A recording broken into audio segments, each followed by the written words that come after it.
Good morning, 10th class. Welcome to all of you. I hope all students will be studying very well. And in a previous video, we have completed exercise 1.2. So now we are going to forward exercise 1.3. Today we will discuss about exercise 1.3. In this exercise, you most have to know about the theorem. If P divides A square, then P divides A. I was also discussed about this theorem in your last video. मैंने इस video के बारे में आपको आपके last video में भी बताया था। ये वीडियो क्या कहता है बेटा कि अगर P को हम A स्क्वायर से डिवाइड करेंगे तो यानी A स्क्वायर को अगर P डिवाइड करता है तो P जो है वो A को भी डिवाइड करेगा। इस थ्योरम के बारे में आपने पढ़ा था। आज हम इस पर क्वेश्चन करेंगे, ठीक है। और बेटा आप क्या जानते हैं, आप रैशनल नंबर पढ़ रहे हैं। आपने पढ़ा है कि √4 की वैल्यू 2 होती है। तो आपने पढ़ा है √3 और √5, √7, ये सारे क्या हैं, हमारे इर्रेशनल हैं।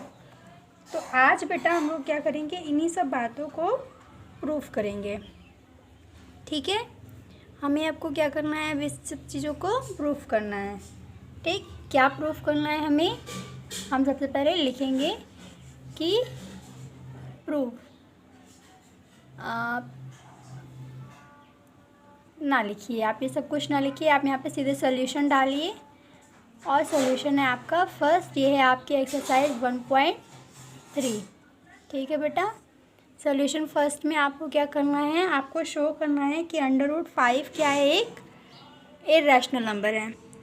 देखिए आपका क्वेश्चन नंबर 1 क्या है, that proof that √5 is irrational, है ना। तो इसी को हम लोग प्रूफ करेंगे। ध्यान से समझना बच्चों, इस क्वेश्चन को प्रूव करने के लिए पहले हमें क्या करना पड़ेगा, हमें मानना पड़ेगा कि √5 क्या है, रैशनल है। क्या है बच्चों, रैशनल। हम पहले इसको मानेंगे कि ये क्या है, रैशनल है, और रैशनल मान के क्वेश्चन को सॉल्व करेंगे। और लास्ट में हम उसको कहेंगे कि हमने जो भी कुछ सॉल्व किया है वो सब रॉन्ग है, गलत है, और गलत है इसीलिए जो हमारा नंबर है वो क्या है, इर्रेशनल। समझना बच्चों, हम मानेंगे कि जो रूट के अंदर नंबर है वो क्या है, रैशनल है। आपको प्रूफ क्या करना है, इर्रेशनल। मानेंगे क्या, रैशनल, और फिर लास्ट में उन सबको गलत साबित कर देंगे। और जब गलत होगा तो इसका मतलब हमने जो माना है वो गलत है, तो इसका मतलब हमारा नंबर इर्रेशनल है। चलिए तो हम क्या लिखेंगे, लेट √5 इज़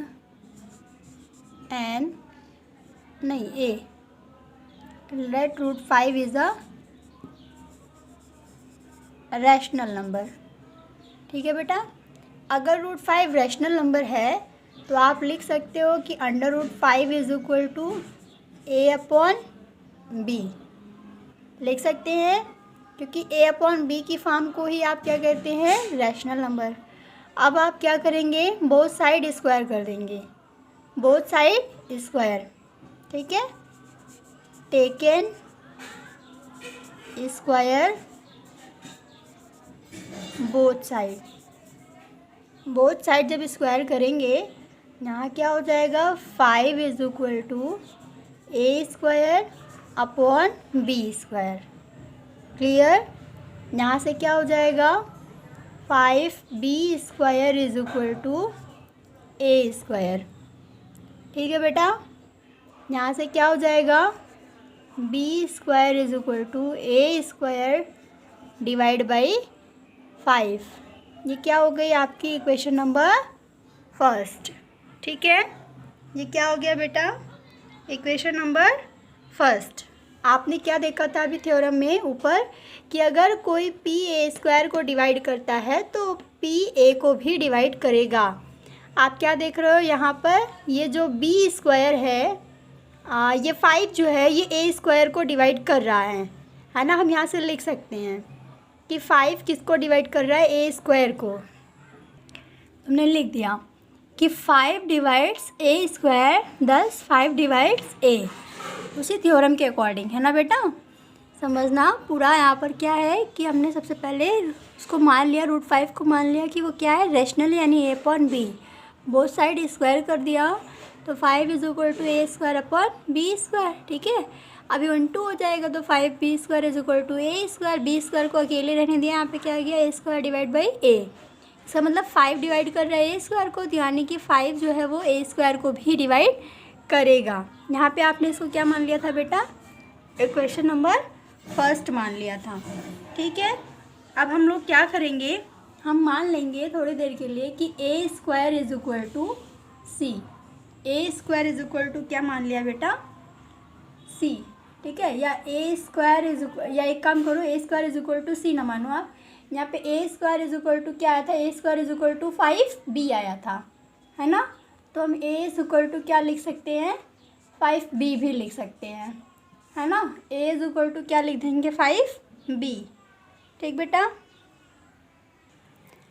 अब ये जो b है बेटा ये कुछ भी हो सकता है, कोई भी नंबर हो सकता है, इसलिए इसको लिखेंगे क्या, c। यहाँ पे कोई इंटीज़र होगा, क्या होगा, कोई इंटीज़र। ठीक है, तो हम यहाँ पे क्या करेंगे, अब इसका स्क्वायर करेंगे, इसकी वैल्यू को यहाँ पर प्लेस करेंगे। नाउ आप क्या करोगे, अब आप करोगे कि आप उसकी वैल्यू को प्लेस करोगे।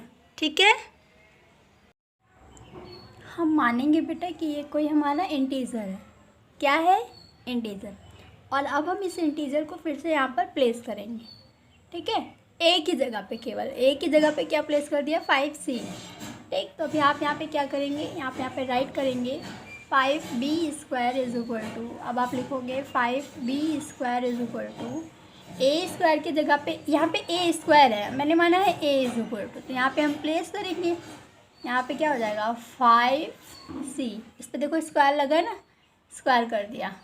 ठीक है, क्या हो जाएगा, 5b² = 25c²। क्लियर, 5 5 = 25, यहाँ से क्या हो गया, ये हो गया b² = 5c²। फिर से वही चीज़ आ गई। अभी हम यहाँ पे क्या लिखेंगे, अब हम यहाँ पे लिखेंगे, यहाँ पे जो हमारा c है वो क्या है बेटा, यहाँ पर हमारा c है, कोई इंटीज़र है। ठीक है, अब हम यहाँ पे क्या लिखेंगे, इट मीन्स, या फिर मीन्स लिख देंगे सीधे। यहाँ पर क्या होगा कि 5 डिवाइड्स b², है ना। यहाँ पर क्या हो जाएगा, 5 डिवाइड्स b²। 5 यहाँ पर क्या कर रहा है, b² को डिवाइड कर रहा है। आपने पढ़ा है, अगर कोई किसी b² को डिवाइड कर रहा है तो आप जानते हैं कि 5b को भी डिवाइड करेगा, करेगा कि नहीं करेगा बच्चों। अगर 5b² को डिवाइड कर रहा है तो 5b को भी डिवाइड करेगा। अभी आपने एक थ्योरम पढ़ी थी, है ना। इसका मतलब यानी कि therefore a and b have a common factor, इनके बीच कोई कॉमन फैक्टर है, क्योंकि जब कोई दो नंबरों के बीच में कॉमन फैक्टर होता है बेटा, तभी वो उसको मतलब दोनों नंबर को डिवाइड करते हैं। अदर देन 1 भी लिखिएगा, अदर देन 1, ये मोस्ट इम्पॉर्टेंट है। कॉमन फैक्टर तो है लेकिन ये क्या है, ये अदर देन 1 है। ठीक है, यानी कि यहाँ से कुछ कंट्राडिक्ट कर रहा है। ये क्या कंट्राडिक्ट कर रहा है बेटा, ये कंट्राडिक्ट कर रहा है कि जो हमने जो भी कुछ माना है, हमारा अजम्पशंस है, वो क्या है, गलत है, रॉन्ग है। ठीक, तुम यहाँ पे क्या लिखेंगे कि दिस कंट्राडिक्ट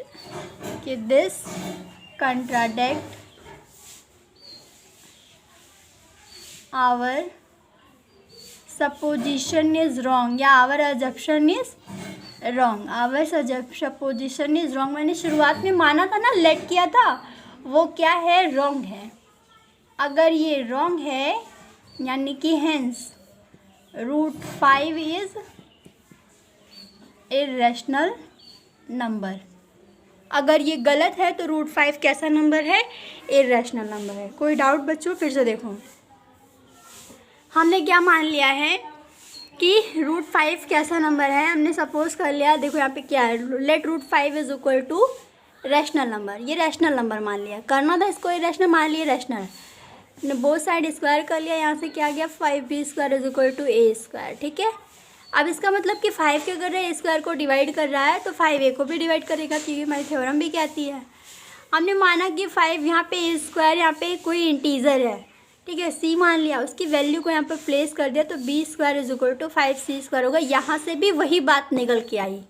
ठीक है, तो जो ऐसे कैसे हो सकता है, आपने पढ़ा है को प्राइम नंबरों के ही मोर देन फैक्टर्स होते हैं, है ना, 2 से ज़्यादा फैक्टर्स होते हैं, है ना, 1 के अलावा, इस नंबर के अलावा।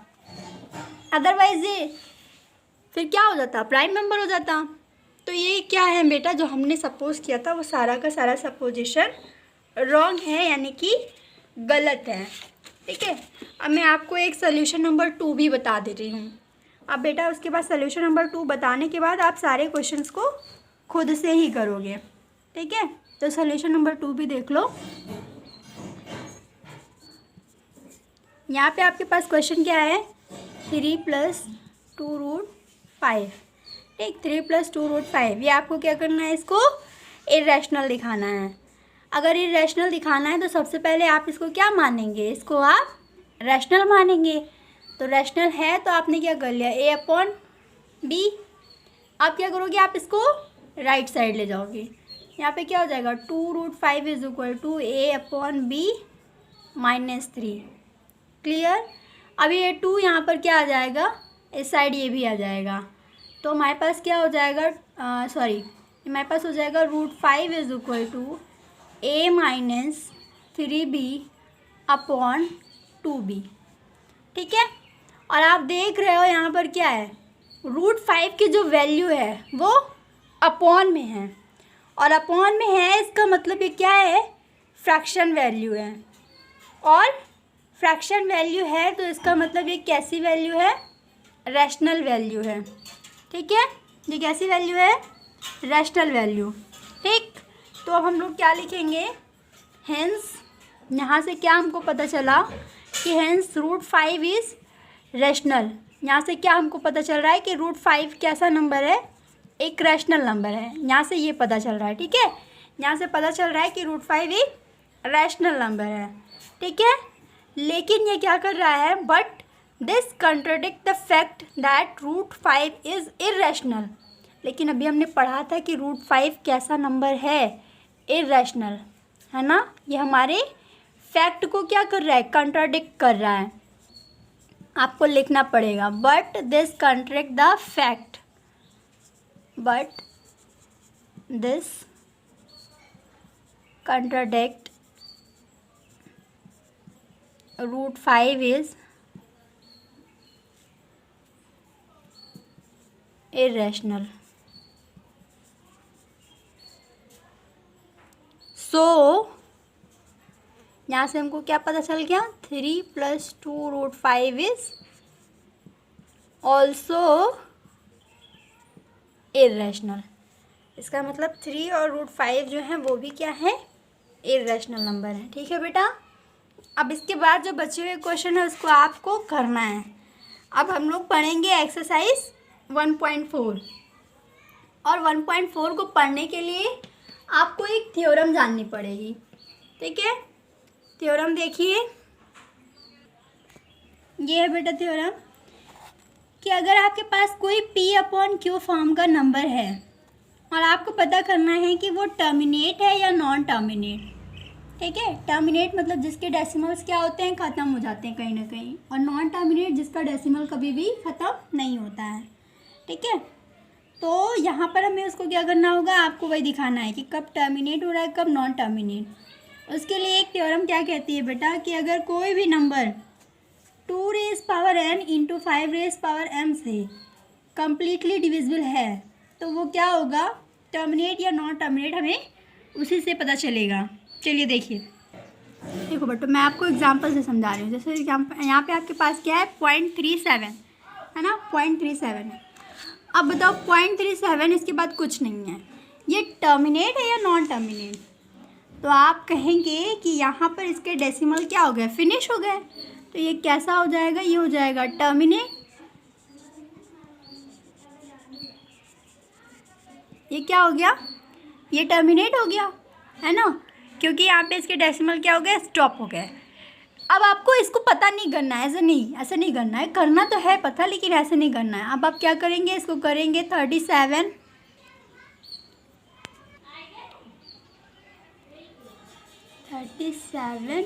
अपॉन 100। कैसे आया पता चला ना, क्योंकि यहाँ का डेसिमल हटा तो यहाँ पे क्या आ गया, 100 आ गया। ठीक है, अभी 37 अपॉन 100 को हम लोग क्या लिख सकते हैं, इसको हम लोग लिख सकते हैं 2 raise power 5 into 2 raise power 2 into 5 raise power 2। अब ये कैसे आया, इसको हम लोग लिख सकते हैं 25 इंटू 4। और ये कैसे आएगा, आप इसको फैक्टराइज करेंगे इस तरीके से। ठीक है, अगर नहीं कर पाएंगे तो इसको फैक्टराइज करेंगे इस तरीके से, तो ये आपकी फॉर्म आ जाएगी। अब इसको आप कंपेयर करो, 2 raise power n into 5 raise power m। यही थ्योरम आपको अप्लाई करना है कि अगर किसी का डिनोमिनेटर 2 रेस पावर n और 5 रेस पावर m की फॉर्म का है तो वो टर्मिनेट, नहीं तो नॉन टर्मिनेट। ठीक है, अभी देखो, जैसे आपकी बुक में एक क्वेश्चन दिया है 35 अपॉन 50। आपकी बुक का क्वेश्चन क्या है बेटा, 35 upon 50। Solution number 1, question number 1 है, 1 का 9th नंबर है, 1 ऑफ 9th नंबर। ठीक है, 35 अपॉन 50 दिया है। आप इसको क्या कर सकते हो, आप इसको लिख सकते हो 35 अपॉन 5 इंटू 10। ठीक है, फिर इसको क्या करोगे, 35 अपॉन 5 इंटू 5 इंटू 2। क्लियर, अब क्या हो गया, 35 अपॉन 5 की पावर 2 इंटू 2 की पावर 1। ठीक है, अब क्या लिखोगे आप, 35 इज़, क्या लिखेंगे, अब आप लिखेंगे 35 is divisible by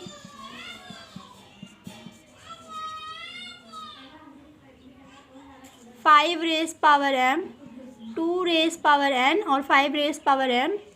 so 35 upon 50 is rational number. कैसा नंबर हो जाएगा ये, रैशनल। रैशनल तो है, लेकिन आपको ये नहीं पता करना है इसमें ये रैशनल है या इरैशनल। आपको क्या पता करना है कि इसमें आपको बेटा बताना है following rational numbers will terminating decimal. तो ये कैसा डेसिमल हो जाएगा, टर्मिनेट डेसिमल। ठीक है, ये कैसा डेसिमल हो जाएगा, टर्मिनेट डेसिमल, है ना। इज़ रैशनल नंबर, या फिर आप लिखिए is terminating rational number, is terminating rational number. समझ में आया बच्चों, क्या करोगे, जो नीचे डिनोमिनेटर है उस डिनोमिनेटर को फैक्टराइज करना है। अगर वो डिनोमिनेटर 5 इंटू 10 की पावर के फॉर्म का आ गया, ये कुछ भी हो सकता है फॉर्म, ये पावर कुछ भी हो सकता है। ठीक है, तो वो क्या होगा, टर्मिनेटिंग रैशनल, नहीं तो नहीं होगा। जैसे देखो यहाँ पे क्या है, 17 अपॉन 8, 17 अपॉन 8, ये भी आपकी बुक का एक क्वेश्चन है। तो इसको अगर हम लोग फैक्टर करते तो यहाँ पे क्या आता है, 17 इंटू 2 की पावर 3, क्योंकि 2 की पावर 3 होता है क्या, 8। तो बेटा 2 की पावर 3 आ गया ना यहाँ पे। बताओ क्या ये टर्मिनेटिंग है, नहीं, अभी ये टर्मिनेटिंग नहीं है, केवल 2 की पावर इसमें n है। हाँ, लेकिन अगर आप इसको 5 की पावर 3 से नीचे भी और ऊपर भी इंटू कर देंगे तो बताओ अब क्या ये टर्मिनेटिंग हो गया कि नहीं, अब तो हो ही गया, क्योंकि आपने नीचे भी मल्टीप्लाई किया ऊपर भी किया तो सही किया। और अब ये कैसा भी हो गया, अब ये टर्मिनेटिंग भी हो गया। तो मतलब जो टर्मिनेटिंग नहीं है आप उसको टर्मिनेटिंग बना भी सकते हैं, और जो टर्मिनेटिंग है उसको पहचान भी सकते हैं। वैसे भी पहचान सकते हैं सिंपली, 5 से डिवाइड करेंगे, 5 से 1 30, तो 0.007 मतलब 0.07 आ जाएगा यहाँ पर। लेकिन आपको उस मेथड से नहीं करना है, ये फॉर्म यूज़ करना है, 2 की मतलब 2 की पावर n इंटू 5 की पावर m। ठीक है, और ये जो थ्योरम मैं भेज रही हूँ आप इसको क्या करोगे, कॉपी में नोट कर लोगे। चैप्टर 1 पूरा आपको फिनिश कर लेना है। ठीक है, चैप्टर 2 पे एक बार फिर से डिस्कस कर लो। नहीं, चैप्टर क्वेश्चन 2 पे, चैप्टर 1 के क्वेश्चन 2 पे देखो एक बार। ये चैप्टर 1 में बेटा आपको बताना है कि कौन सा टर्मिनेटिंग है, कौन सा नहीं है। चैप्टर 1 के क्वेश्चन 1 में, ये एक्सरसाइज 1.4 का क्वेश्चन नंबर 1 में, यहाँ पे क्या करेंगे आप, तो बताएंगे टर्मिनेटिंग है या नहीं है। तो यहाँ पर इसको फैक्टराइज करोगे, ये सारा 5 की फॉर्म में ही आएगा। तो 5 की फॉर्म में आएगा। अगर 5 और 2 दोनों कहीं पे, चाहे एक ही 5 और 2 मिल गया तो वो टर्मिनेटिंग है, नहीं मिला तो नहीं होगा। इसमें से बताना है कौन सा टर्मिनेटिंग, कौन सा नॉन टर्मिनेटिंग। फिर कह रहा है question number 2, write down the decimal expansion of the those rational number in question number 1 which have terminating decimal expansion. आपको लिखना है कौन कौन सा टर्मिनेटिंग है उसी क्वेश्चन में, ठीक है। और फिर यहाँ पर आपको इस क्वेश्चन नंबर 3 को क्या करना है, P/Q की फॉर्म में बनाना है। तो बेटा चैप्टर 1 हमारी तरफ से ख़त्म हो गया है, अब आपकी तरफ से बचा हुआ है, अब इसको आप फिनिश करिए। नेक्स्ट क्लास में चैप्टर 2 स्टार्ट किया जाएगा। Okay, bye bye class.